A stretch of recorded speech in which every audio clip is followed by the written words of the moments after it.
Hi guys, this is Lashette from Scarlet Moon Creations, and I am back. Happy New Year! This is the mid-January reading wrap-up where I talk about the first half of the books I read in the month of January that I'm filming in February.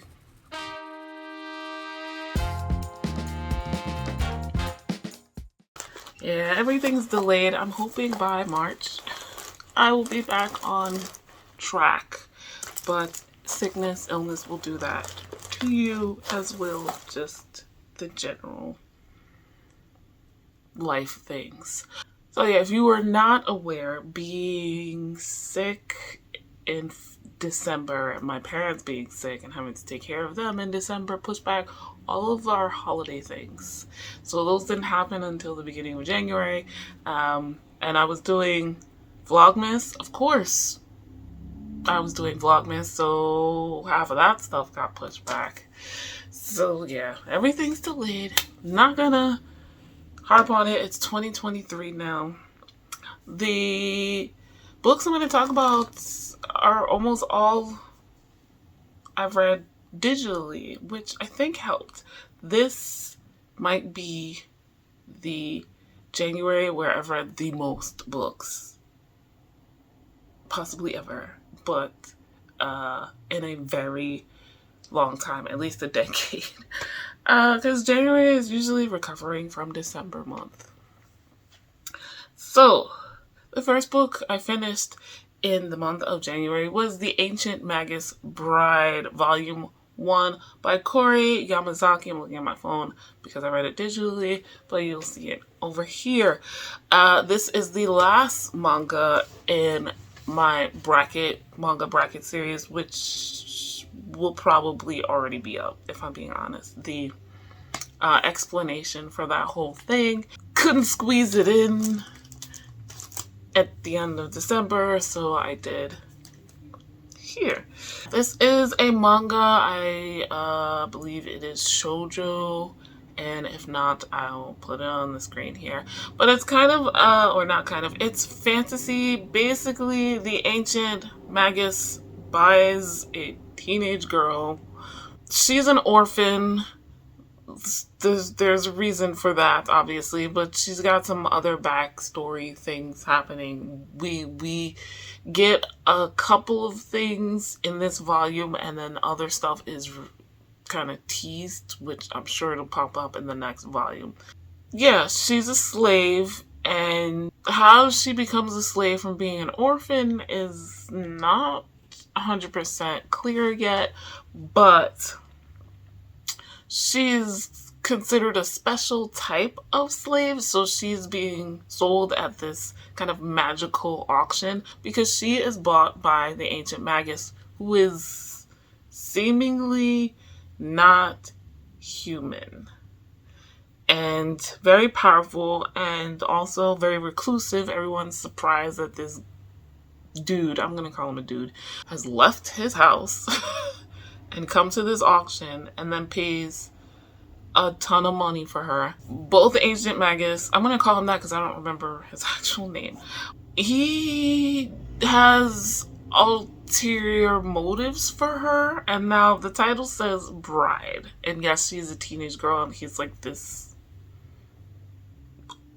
or not immortal, but for a human being close enough being. That's not quite exactly what he wants from her. It's still unclear, but anyway, their relationship is awkward and weird, which one can expect given the givens. He immediately kind of immerses her in this world which she has no clue about. She doesn't understand why she's considered so special a slave, and this whole magical auction thing, the whole situation is weird to her.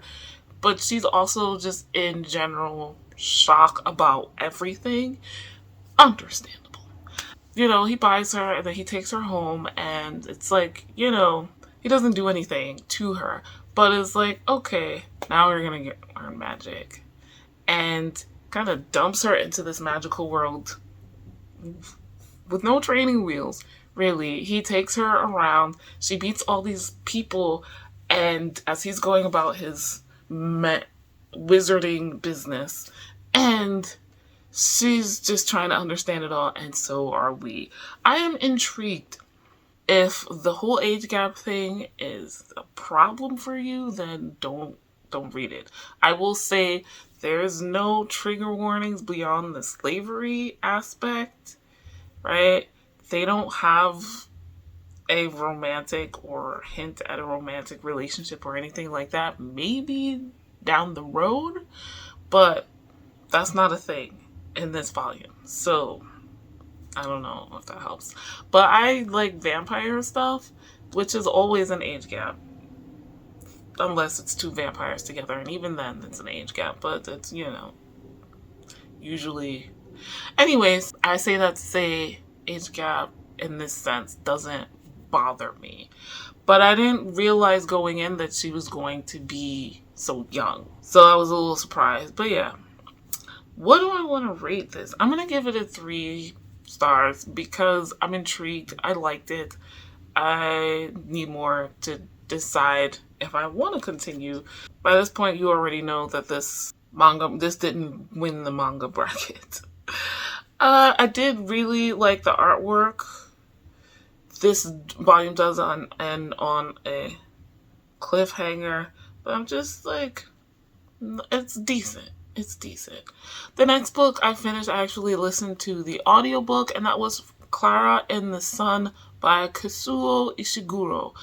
This I read. This was one of the books for my 12 challenge from last year. Read 12 books recommended by 12 friends in 12 months.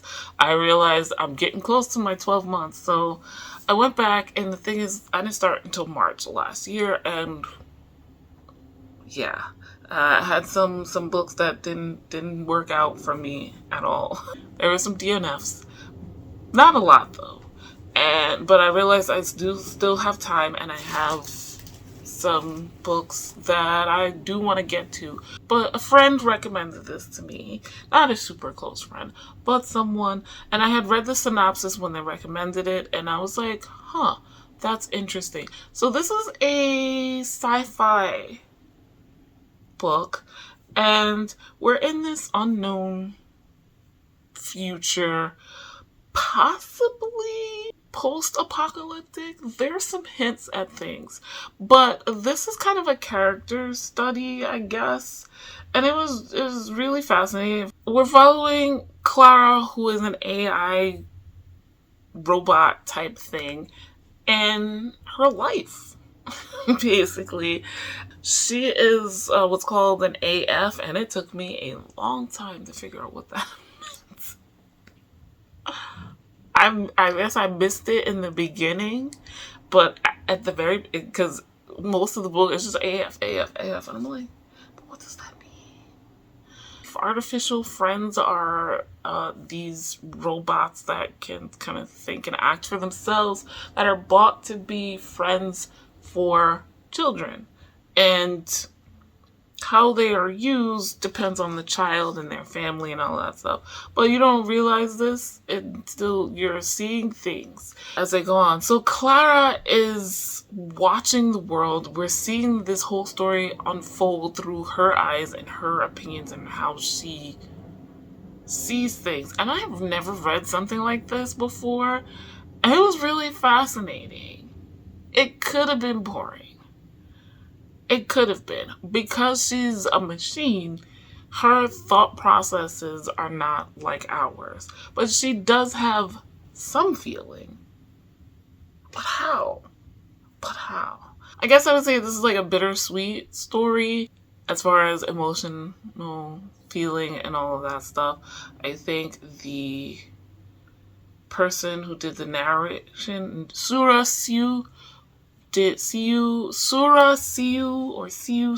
I don't know, I'm going by what's on Storygraph here, but great job. There is some stuff that I was questioning because it's from her point of view.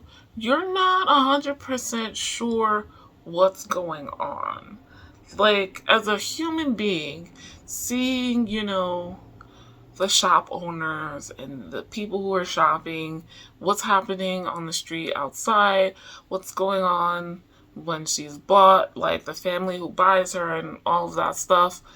Like, I had my theories going along, and then they weren't shattered, and I wasn't shocked by some things, but I was surprised. There's also a surprising sort of spiritual element to this book in Clara that I definitely wasn't expecting. There were times when I thought this was going to turn into a horror, and I was just like, oh, I don't know. I did not know, and I'm so glad it didn't. This can be considered a happy ending, even though I think the whole book is kind of bittersweet. As far as the other characters go, like, I like the girl and the boyfriend. I get it, but also not. Like, there's some world-building things I'm just like, but what is happening? And it's not explained because Clara is not really, because she, depending on who the people are, they treat her differently, but it's all varying degrees of not human, not a living being. So things don't get explained to her. Some stuff I think she's like programmed to already know and understand, so she's not gonna explain it in her own head because she already knows that. But other things, it's just like they just go about doing whatever, or they ask her to back them up on things or for support and not explaining why, and it's just, I think the worst offender is the mother. She pissed me off very much. It was overall enjoyable. I'm gonna give this a 4 stars, and I wouldn't mind reading something else like this. This is sort of kind of what I like and would like more of if I try to read more sci-fi. Just being outside my comfort zone, the speculative aspect of it, not necessarily like, oh, AI and character study type thing. Oh, this was good. I don't think I would want to read something too much like this often, if that made any sense. Definitely thankful to my friend for recommending it. I know it's super popular. I had seen it around because I love red, and I'd be like, what's that? But I didn't know what it was. The cover didn't do nothing for me. And actually looking at it now, I'm still baffled by this cover. I'm not exactly sure why. The next book I finished, I also listened to the audiobook for, and that was A Magic Steeped in Poison by Judy I. Lin. This is a YA fantasy that I enjoyed. Y'all know I'm basically giving up on YA fantasy because the anger and frustration they make me feel. I just be frustrated with these kids, and it's like, it's time to let it go. But this book I picked up because it was the January pick for the BTS Book Club. It also fit the BTS Book Club's year-long challenge, which was to read a debut book from a debut author. First book in a duology. I definitely want to pick up the second book because this ends on a cliffhanger. Not a super heavy cliffhanger, but this is literally half the story, and I am confused by this. In the last year or so, I've been coming across more and more books like this or series like this, and I'm just like, but why? Most of the series I've read, even like duologies or trilogies, each book has a contained story. Like the plot wraps up in each book, and we just continue to follow the people. I don't know. Maybe that's wrong. Because now I'm thinking about like Brandon Sanderson.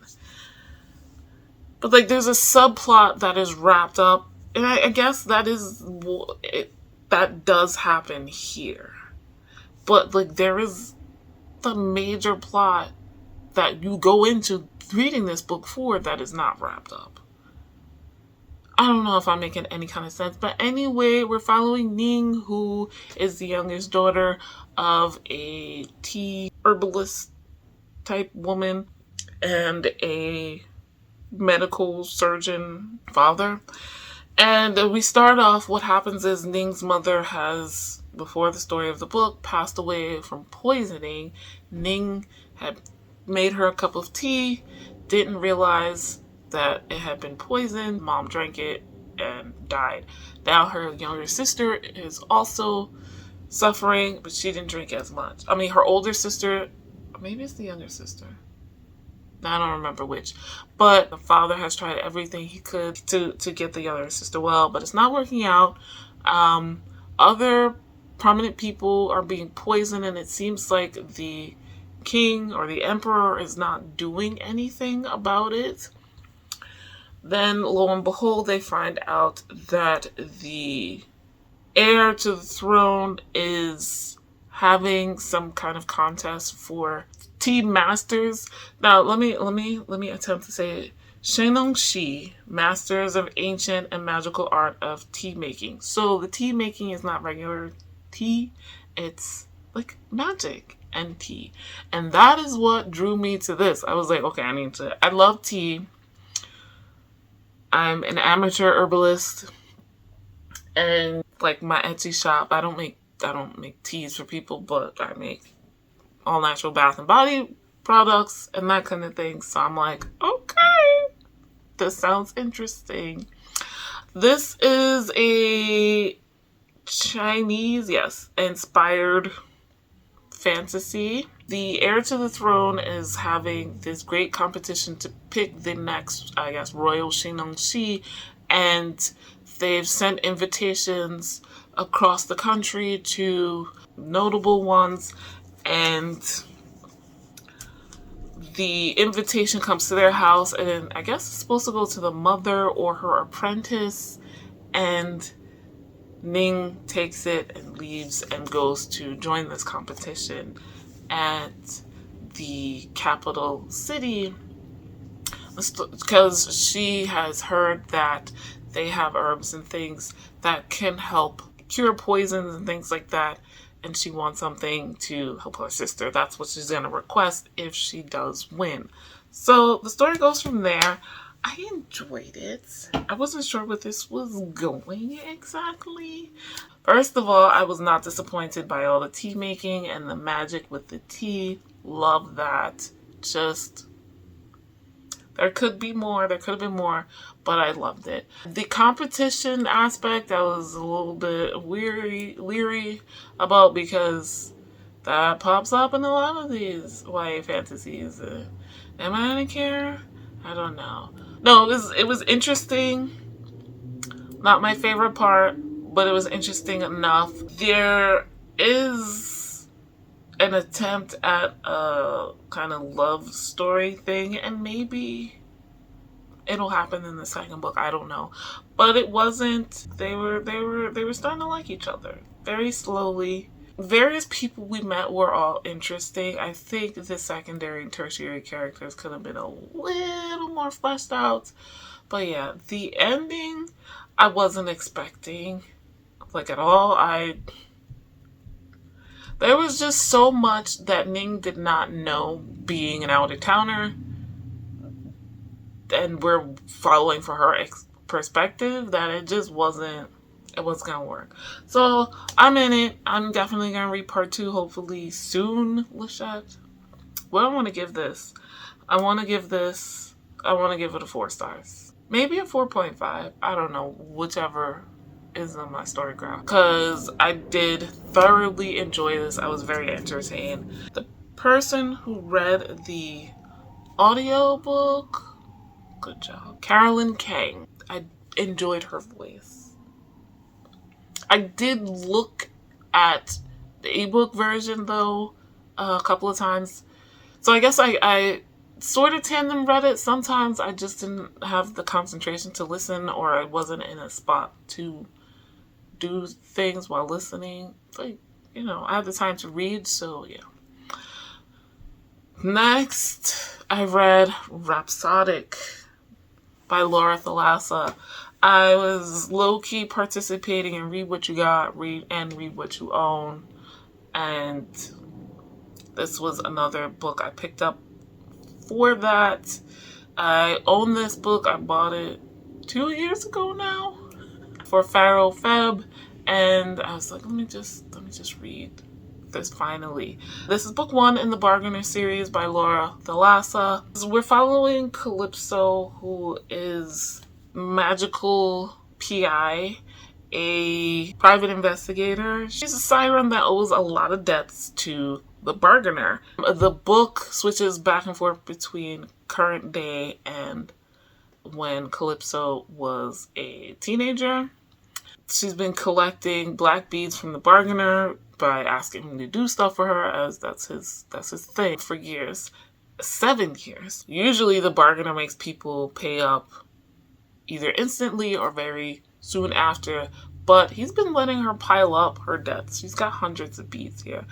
And she's the only client that he's never asked repayment of, but now he is. And she's like, why? And they have a past together. They met when she called him in desperation the first time to ask him to help her out with a very traumatic situation. First he was like, oh hell no. But then, I guess he kind of felt for her, so he helped her out. And then after that, it just kept piling up. And I heard about this through Becca in the books a couple of years ago. She really enjoyed it, and I'm happy I enjoyed it too, because the other book that I picked up, indie urban fantasy, I was like, no. I did have mixed feelings on this. So going through the reading of it, in the beginning I was like, oh yes, this is giving me all the urban fantasy vibes that I love. And then we got to a point and I was like, no, it's not. What the hell is this? What is going on? It turned into something else, because the Bargainer is not what he seems to be, or what she thought he was, or who she thought he was. I don't know. And I was like, that's not what I wanted. It kind of switched to a more fantasy, like straight fantasy element. And I was like, that's not what I was enjoying. Like, obviously I like fantasy, but it became more like Sarah J. Maas books, and I don't hate those, but I don't love them like I love urban fantasy. It was taking away the urban part for me, and I was just like, why? There was a back and forth between the two of them that made no sense to me, and I was just frustrated. And let me tell you something. The best friend, I don't understand why she exists. So we're going to knock off a whole star for her, because why? It's good that Calypso has friends. A friend. A single friend that happens to be a black woman who acts so very stereotypically. It was annoying. For no reason. Because it was all angry black woman, I'm a bad bitch. For what? We get no background on this woman. The world they're living in doesn't explain the context of her personality, if that makes sense. I was just like, this stereotype, and it's very obviously one, and there's no reason for her to be that way. And at the end of the day, she didn't even need to exist in the book. So I was confused. So yeah, I don't know. But anyway, the rest of the book, the things that happened towards the end was a surprise. I guess the bad things will still keep happening because there's a bigger bad than the one at the end of this. I feel like the whole bad guy, evil person thing, plot was weird. I gave this a 3.5 stars. The last 3 books I'm going to talk to you about, I again read for the BTS Book Club. They also do manga series. So we were asked to read Weathering with You, and the 3 volumes that exist. I also watched the movie. This is gorgeous. First of all, oh my goodness, that is the most beautiful animated movie I've ever seen. No, I haven't seen Studio Ghibli, so I'm being honest here. That was beautiful. I found out that this was created after the popularity of the movie, so that was interesting. To me, I've never come across that yet. So yeah, fascinating. How do I describe this? Well, first of all, this is by Makoto Shinkai, and the art is by Wataru Kubota. During the summer of his first year in high school, a young man named Hodoka runs away from home to the bustling city of Tokyo. Alone and exhausted, he decides to kill time in a fast food place where he meets a young woman named Hina who happens to work there. Little does he know that Hina possesses powers that are not only affect the weather, but the whole world.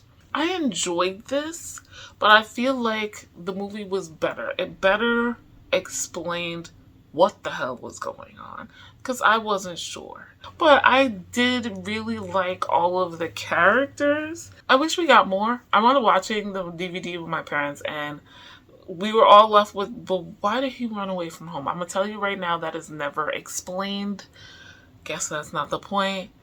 He's a runaway. He has nowhere to live. He's nowhere to place to no money to eat. He thought life would be easier, but he's underage, so he can't really work. Hina's a sweetheart. Her little brother is hilarious. I don't know what I'm gonna rate each individual volume, but I do give this series 4 stars. The characterization is great. The artwork is beautiful, but having watched the movie now, I'm like, they could not do it justice. A beautiful story, beautiful relationships, and so likable characters. Even relatable in some aspects. If not relatable, like definitely understandable, except for why this kid ran away from home. I don't know. But yeah, overall, the series, 4 stars. Those are the last books I'm going to talk to you about in this video. If you've read any of these books, let me know what you thought of them in the comments down below. How did your year begin? How's your reading going in January? Let me know. And if you've made it this far and would like to comment but don't know what to say, leave me a little sun emoji down below. Like this video if you liked it. Subscribe if you are new. Hit the notification bell so you know when the next video is coming out. The description lists all the things I mentioned here, like the readathons I half-assedly participated in, and the book clubs and all of that stuff. Links to my social media if you like to follow me on those, Twitter and Instagram. Also links to Storygraph and Goodreads if you'd like to be my friend. Either place. There's also a 10% off discount code to my Etsy shop where I make all natural bath and body products for magical and mundane purposes, and I give tarot and oracle card readings as well. 10% off only for you guys. And guys, as always, thank you so much for watching. I'll see you in the next video. Bye.